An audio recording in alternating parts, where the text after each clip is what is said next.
curved so much that now finally this moved to get the golf ball or the face slightly close to where it started. Okay, got it. We're talking about a degree or two. Sure. That's all it takes. But now look at the space that you created for the hub to move that way. Mm-hmm. So just show like a little, like stay right here and then just show where the hub would kind of go through the strike. There you go.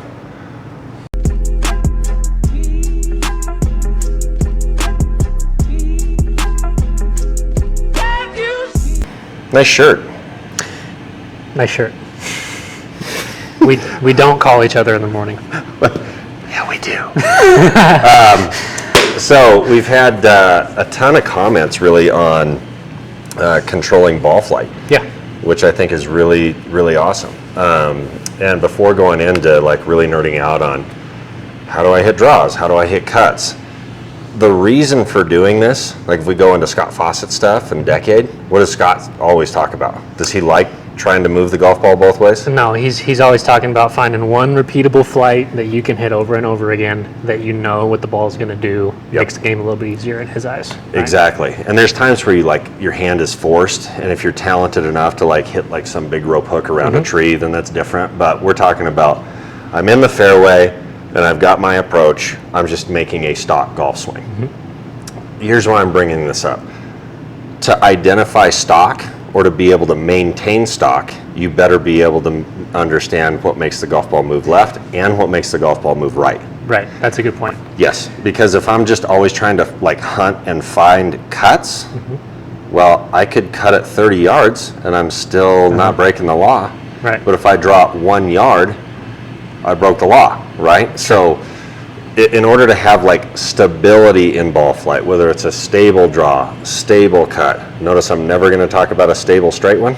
Sure. Because it doesn't freaking happen. Very, Right. very rarely. We're all going to have tendencies. You can also mess around with lie angle to be able to do this. Like if you want to hit a ball that the tendency is for it to always fall left, have your irons a little bit more upright. If you want the golf ball to always fall to the right, you can flatten them out a little bit, right? You can do that and it kind of cheats the system. But Sure. again, at the end of the day, you better understand how to hit a stable draw. You better understand how to hit a stable cut to be able to maintain stock. Yes. That's the purpose of practicing these things that we're about ready to get into. Yeah, like oftentimes, my stock shot with an iron, I like to hit a little draw, right? But there are times when that draw turns into a bit of a hook, and what helps me find stock again is to, okay, what does a fade pattern produce? Yep. So I can kind of find the middle. 100%. And then just going into just like, I mean, a lot of folks that follow us on our Instagram or on this YouTube, we're all golf nerds. So it's really easy to go to the range and just nerd out and geek out, and all that you're doing is really like messing around with stuff and messing around with your system, and you never really like cross that bridge to ball flight. Sure. Yeah. And the thing that's frustrating is you'll get all this information that we provide, other coaches provide, you kind of guinea pig yourself and work on it, but at the end of the day, what your unconscious is trying to do always is find that one magical, like amazing feeling shot, and the ball flight is correct. Correct, meaning, ooh, mid-flight, straight shot, I'm happy now. Well, that happens, I don't know, 2 times in 50 golf balls? Yeah, almost So you're gonna never. just be ticked off 48 balls. Like, Yeah. that's sucks. So what makes practice more fun is to identify systems of movement and how to control this to be able to control that. And let's not like get away from the definition of what a good golf swing is. The definition of a good golf swing is the command of the golf ball. Yes. So if I'm standing to you, TJ, and I'm going, TJ, hit me a ball that starts left of your alignment target that cuts back. Well, if you understand the tool, Sure. which again is just an instrument, Yeah. and you're able to do that, you command your golf ball. That's a good golf swing. That's a good golf swing. If I go, TJ, start this golf ball way right of your alignment target and have it move back left, and you're able to do that, that just shows more skills, right? You understand the instrument. You're managing the instrument and the golf ball better that way. Absolutely. So you need to practice that way. Like, how fun would it be to go out to practice and go, I'm going to hit a 7-iron that's 20 yards short of stock, that starts a little bit right and a little bit low. Ooh, that's kind of fun. Now the next shot, I'm going to start one that's a little bit left and a little bit higher. Ooh, that's cool. And all you're doing is just testing yourself on, one, do you understand a system that allows you to do that? There are numerous systems, by the way, that could allow you to do that. We're coaching one here. But that's really cool. And then also you're just understanding like, ooh, I'm identifying stock, because if you know all these different shots, you know the one that you love. Yes. Yeah. Okay. I'm off my mic now. Let's go into ball flights. Okay, let's do it. Yeah. So why don't you just hit us a couple shots Sure. that are fairly stock, kind of low rates of energy, like 70, 75%ers. Okay.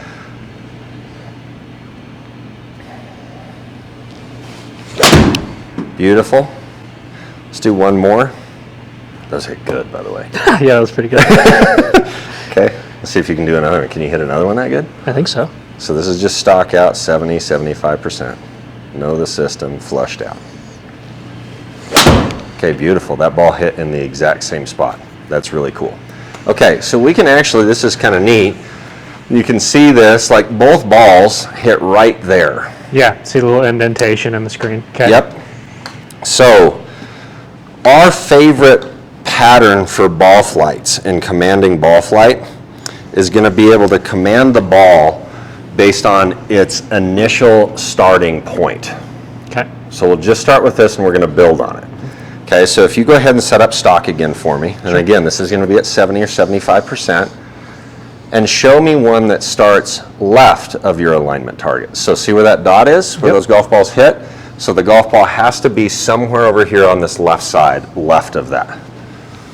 Got it.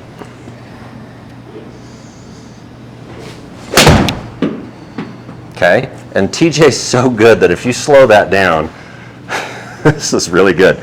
This was the previous indentation. That ball hit right there. So it's Yeah. like a half a degree left. Sure. Now you're definitely going to see that magnified as the ball is flying out there in space. But like we got 15 feet until we hit this screen here, right? And the golf ball is like just a half a degree left. Well, if you keep seeing it go all the way to apex, you're going to notice for sure, like Yeah. on a TrackMan or whatever, that golf ball is slightly left. But that's like 5-10 yards left there. Exactly. Let's do that again. Go ahead and set Okay. up stock. Sure. Okay, now this one, go ahead and start this one right of your alignment target.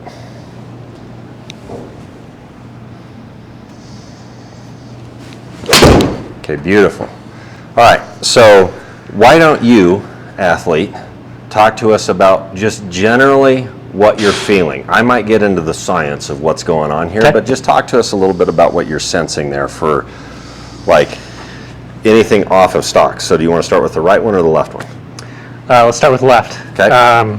So if we talk about center of mass, that's one of the main things that I think you can kind of control. So center mass of the golf club. Center of mass of the golf club. So that tipping point right there. Yep, balance point, perfect.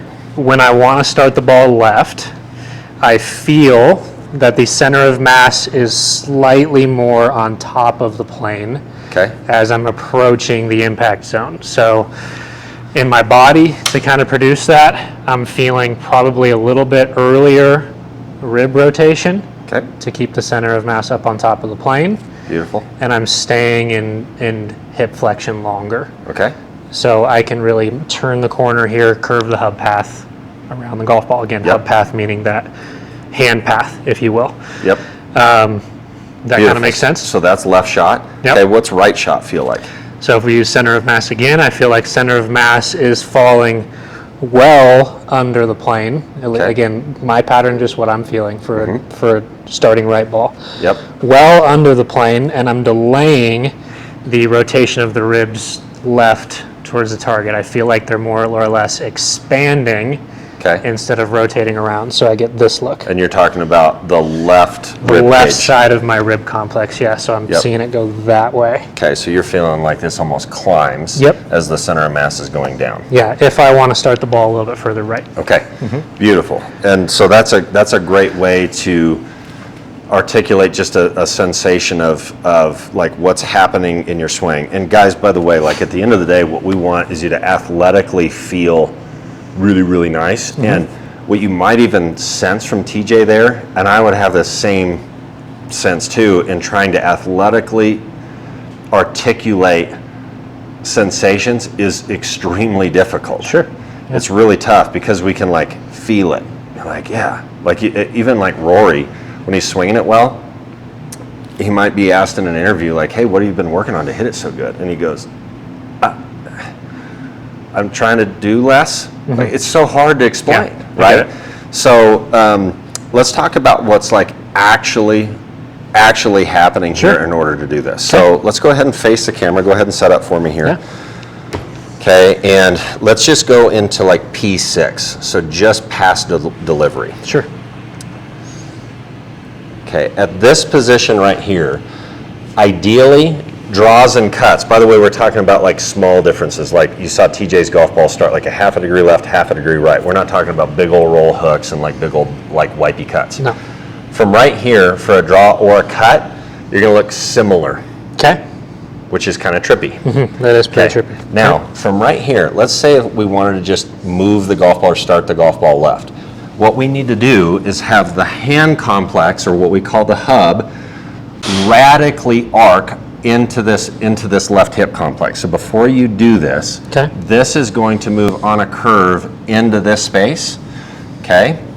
And see how even when TJ does this, how it moved away from the space. It's over here. This would actually move in there.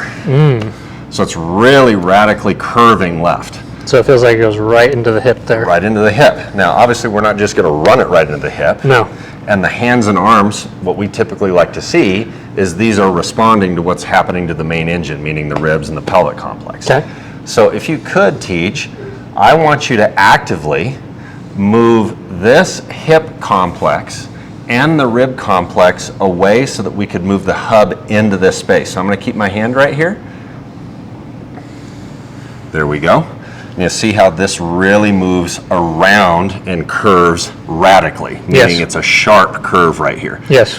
When TJ moved that way, notice how he stays in dual hip flexion for longer, and he shoved the pivot point, meaning where the point in space that he's rotating from, like if you think of a door, if the hinges are over here, and this would be the door handle, this would be the pivot point, and the door handle would move around that space. Okay. So his right hip complex would be that pivot point in your mind's eye to move this lead hip complex away. So see how it would move perpendicular to the target and then away from the target, like as fast as you can. Fast not meaning speed-wise, but just like get it out of there. Because we need that handle or the hub to radically curve into that space. Okay. So what does that do? Well, number one, it's going to move the path of the center of mass of the club, or the club head itself, more radically left. Okay. Okay, which we need for the golf ball to be able to curve to the right. Yes. Because this wiping feel, okay, is what we need. What it also does is it's going to delay the unload in the hands. Okay. Okay, and the reason being is the sharper I curve this, go ahead and go into P6 again for us.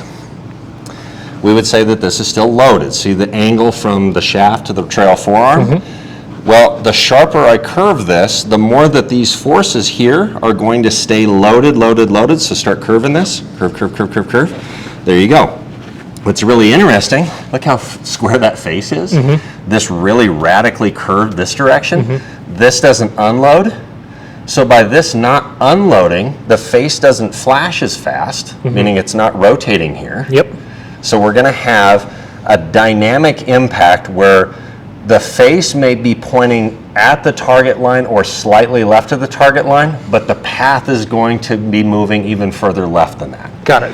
Okay. And that's what ball flight is. We're just, in general, it's not 100% this, but it's a good way of seeing things.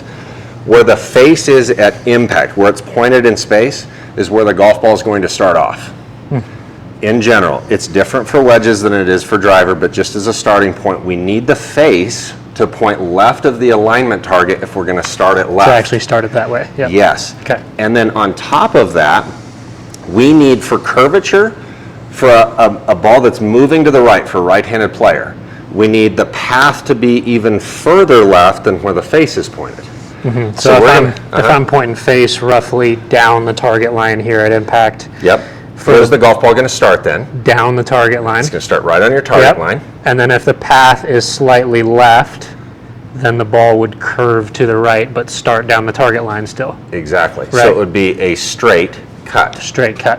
So if we're going to have a pull cut, The face would actually need to be relatively close to target line, exactly. with the path moving further left than the face is pointed. Yes, and what we need to do is really talk about how we're getting the face further left than where it already started. Okay. Because if you cheat it, Yeah, that's not a. what you're doing is you're throwing pronation and supination in here, which makes the face shut down. That dynamic produces a hook. Yeah. Okay, so without getting into all the dynamics of this, because Okay. it's not within our system anyway, so Sure. who really gives a crap? Okay. What we need is to curve your main engine more. So this is a dress. Okay. Okay, and this is going to be really subtle. Guys on camera won't really be able to see this because we're talking about small degrees in the club face here. Sure. But what I want you to do is preset impact where the golf ball would start left because of rotation in the chest and in the pelvis. There it went. It went 1 degree. Okay. So it's slightly closed Exactly. So because the- I'm curving the You path. curved so much that now finally this moved to get the golf ball or the face slightly close to where it started. Okay, got We're it. talking about a degree or two. Sure. That's all it takes. But now look at the space that you created for the hub to move that way. So just show like a little, like stay right here and then just show where the hub would kind of go through the strike. There you go.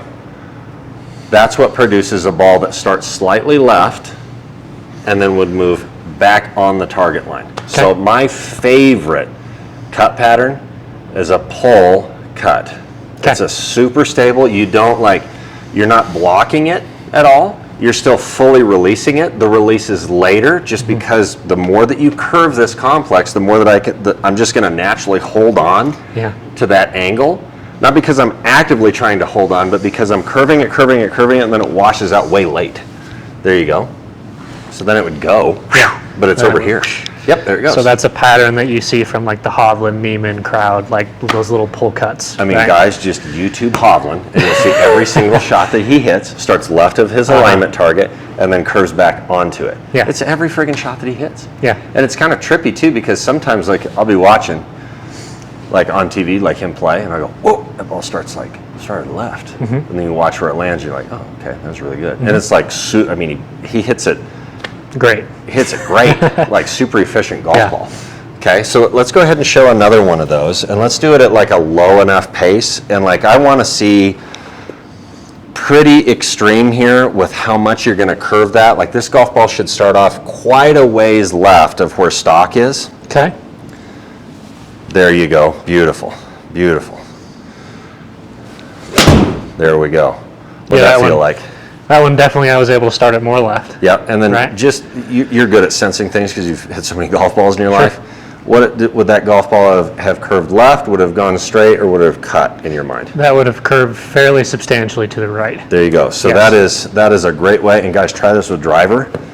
It's my favorite frickin' like, I'm nervy shot. Yeah. Because you Same. can still go hard here, like you can move this hard. It's not like you're going, please, Yeah. right? And then the golf ball just goes somewhere. But you can curve this hard, start it left. Gosh, it's so hard to start a golf ball left through rotation. You have to work so hard to push the trail hip back and keep it deep as you curve around to send the golf ball off to the left side. Which is interesting, maybe as a small side thought. One of the most common things I see people who get basically queasy about rotation is because they think it's going to start at left. Exactly. So So they stop rotating, throw the face, and that thing goes further left. it goes further left. So it's a bad mental map. Bad mental map, yeah. 100%. Yeah, and a lot of high-level players that we work with are like that because high-level players hate seeing the golf ball left because typically it goes further. So if I have an approach and I hit it over the green, no good. Yeah. And it's left. Right Don't now like I have that. a downhill left to right chip. I don't like those at all. Right? You just can't hit that aggressively. Sure. So we want one that if we miss it all is moving to the right a little bit because a cut, typically speaking, goes a little bit shorter than a draw does. Just the dynamics through here. So now if I really miss one and I'm short and right, I have an uphill right to left chip or like a 30-foot uphill right to left putt. I can be aggressive with that. 100%. Yeah. Okay, for a right-handed player again. Okay, so there's cut. It's a long video. Yeah. Let's talk about draw. Okay. Okay, so go ahead and show us the draw again. Sure.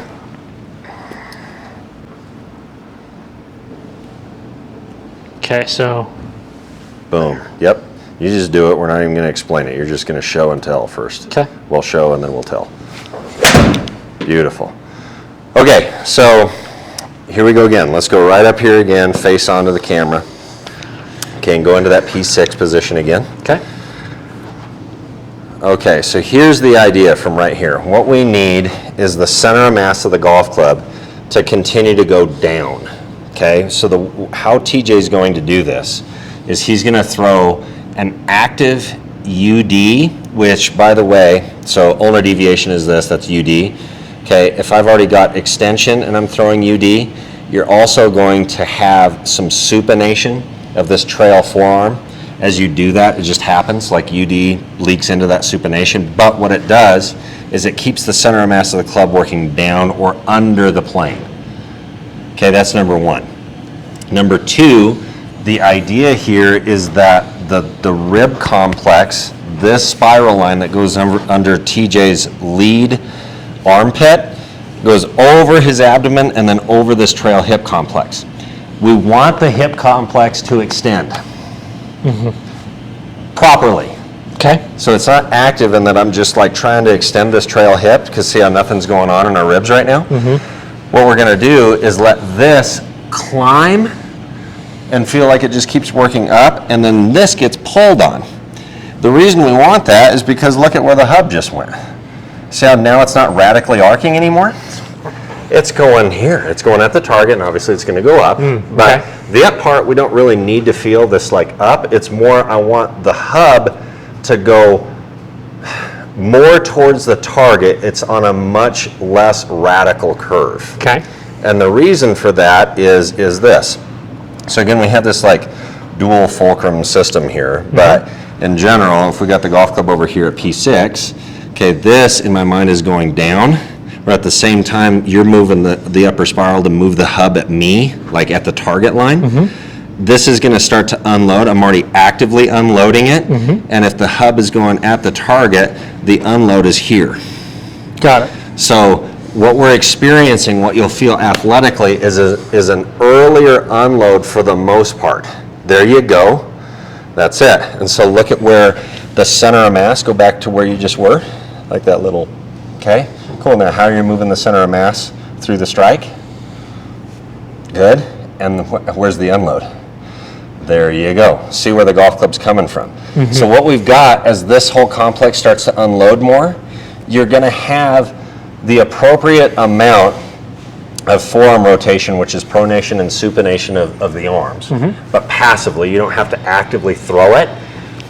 It's rotating. The rate of rotation of the club face is going to go up slightly because of the interaction of where the hub path is moving in space because of that spiral, and because we're curving this gradually, the unload is in here. So now, there we go. There goes the golf club. Now, what's nice, it's still very stable. Yeah. It's not like you're looking this way. No. At all. So we're not rolling it in order to do that. You're just moving the hub and the spiral, or excuse me, the center of mass and the spiral in space to control where the hub is moving.